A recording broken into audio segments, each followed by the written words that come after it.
An Ontario builder is being accused of a $37 million check kiting scheme by TD Bank. Holy cow, this is going to get interesting. I'm going to break it all down for you in this week's episode on what it means for the buyers, the builders, and what it could potentially mean for you if you actually bought one of these properties from Stateview Homes. Now, if you're looking for some help on how to navigate the real estate market, obviously outside of the legal navigation of this whole fiasco thing, but like where you're just buying, selling, and investing, you could book a call with me using the link that's right here. It's www.chatwithzen.com. Simply click on the date and a time that works best for you. And then when you see the prompt, fill in your name, email, mobile phone number, and the question you have for me, and then we'll chat then. Good day, Toronto. Welcome to another episode of Prime Properties TV. My name is Zhen, and I run and operate a RE/MAX in the Greater Toronto area, on top of making awesome educational real estate content just like this one for you. And if you are enjoying my content, and you make sure you help to spread the knowledge out there by smashing the like button and subscribing to the Prime Props channel so that we can get good information out there for people who are trying to navigate the real estate market. And boy, oh boy, do we have another big one. Potentially another builder may bite the dust. Whew, this is not going to be pretty. So right now, TD is accusing Stateview Homes of a $37 million check kiting fraud scheme. Check kiting, for anyone who doesn't know, is basically where you deposit a check and then you get the money, but then that check gets canceled, right? So basically that money never transferred. But I mean, if you ask me, I felt like TD should have had controls for this. Anyways, so it's allegations right now. They're saying that it started in April 2022 up until last month, right? So currently, right now, what they're saying is that TD would conditionally release money and it'll be cleared, and the bank defendants would quickly withdraw the funds and cancel the check to prevent the money from actually clearing, right? And over the course of the year, TD is accusing them of $37 million. That's a lot of money, right? But in like the grand scheme of things for how many homes Stateview builds, I wouldn't say it's a huge sum, right? I think these guys have completed quite a few projects, maybe like a few hundred homes, like low-rise homes, like townhomes, semis, and detaches that have been completed. And then they have a couple big projects that are under construction right now or have sold, which we'll get into later in the video, that are in question. And I would say all in, they got about like 14 to 1,600 homes from what my little research has done, right? So right now it says that TD and Stateview, they have a settlement in place that the $37 million is going to pay back. So technically it's not that big of a problem.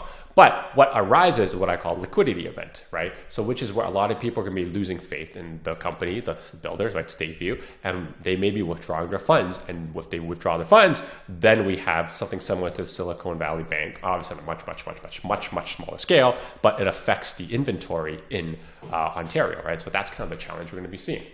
So the three major lenders that are trying to get $200 million back, I think that is actually the bigger problem. Because if TD is going to get paid back their $37 million, and again, it's a lot of money, but like relatively speaking for a builder, it's a drop in the bucket compared to, you know, just $200 million that three lenders are trying to get back, right? So you got two of the three right now, Kingset Corporation and Door Corporation, is now also in statements that Stateview has not paid the development charges and the permits that is owed for contractors for one project, and that they're trying to sell another one without the lender's consent. So now we're getting into the whole liquidity event where people aren't trusting where this money's going, what it's supposed to be allocated for. Because most of the time, builders have draws, right? So like you get past a certain part, you get another chunk of money for the next part. Once you get past that one, you get another chunk. And right now it seems like things are, call it, you know, not transparent, right? And that these court action raises the future of the, again, right there said, 1,400 Stateview homes that has planned across the GTA and which have already been sold and not built, which is a lot of homes. Now, for anyone who doesn't remember, we had something similar to this where Crestford, which is also a large high-rise builder, they went to receivership, meaning their assets got held onto by the court, and then eventually they all got liquidated and other builders bought them. So could this happen with Stateview? There's always a chance, right? And what happened to the buyers of those high-rise condos from Crestford was that some of them were told that, hey, you can keep the unit, but we're going to increase the price, right? And then some people did it, some people didn't, and then a lot of projects got resold. So actually a couple of the buildings are closing from Crestford this year, and they've been sold out. I think one of the big boys like Concord came in and bought 30 Gloucester.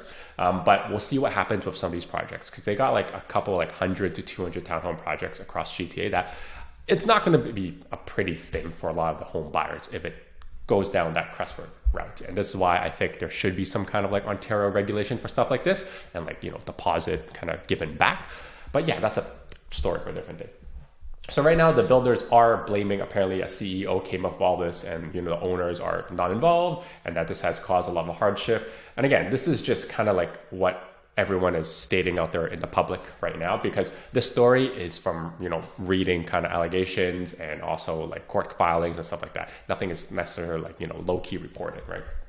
Now, one of the things that's rather interesting is that until the money is repaid from the TD side, it's planned to hold 31 properties in Stateview's pre-construction projects in Southern Ontario, and these are some of the big ones I'm talking about. So when people are owed money, so like these big lenders in TD, they're going to basically put liens on a lot of their assets, meaning the stuff that's being built, so that they can't be sold without them actually knowing. And what happens is if those projects are sold, then the people who are owed the money are going to be repaid first, right? Because they are owed that amount of money. So a lot of contractors could put that, but also lenders can also do that too. It's just that we're seeing this in a very, very large scale right now.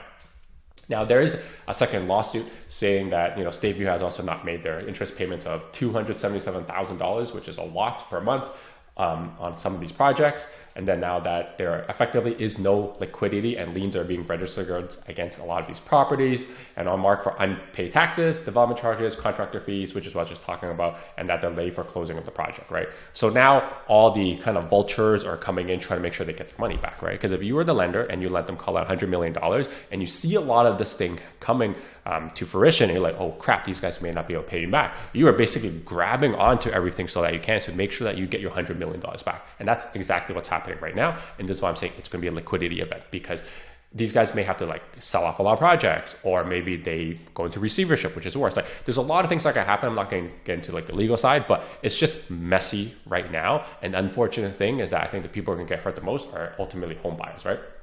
Now, one of the things that the three lenders are asking for courts is to go for a receivership right now, which is what they're saying, as they want their debt repaid. When it goes into receivership, basically the courts take control of all the assets, and then the lenders are going to be paid back their amount, or people who are owed money. What's the terrible thing is what happens to the home buyers, and this article actually gets into it by CBC, which is actually really good.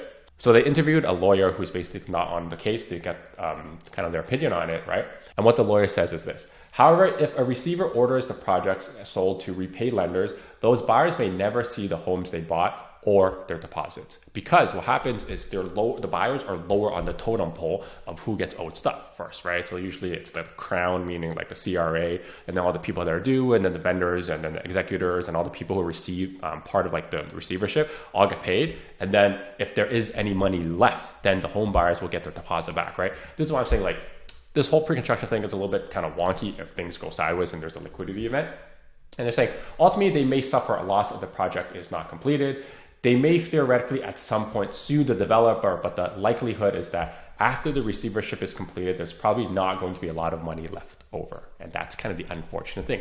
And this is what we saw a lot with Crestford too, right? Like the builders who kind of bought it kind of extended an olive branch saying, hey, look, you can still have this unit.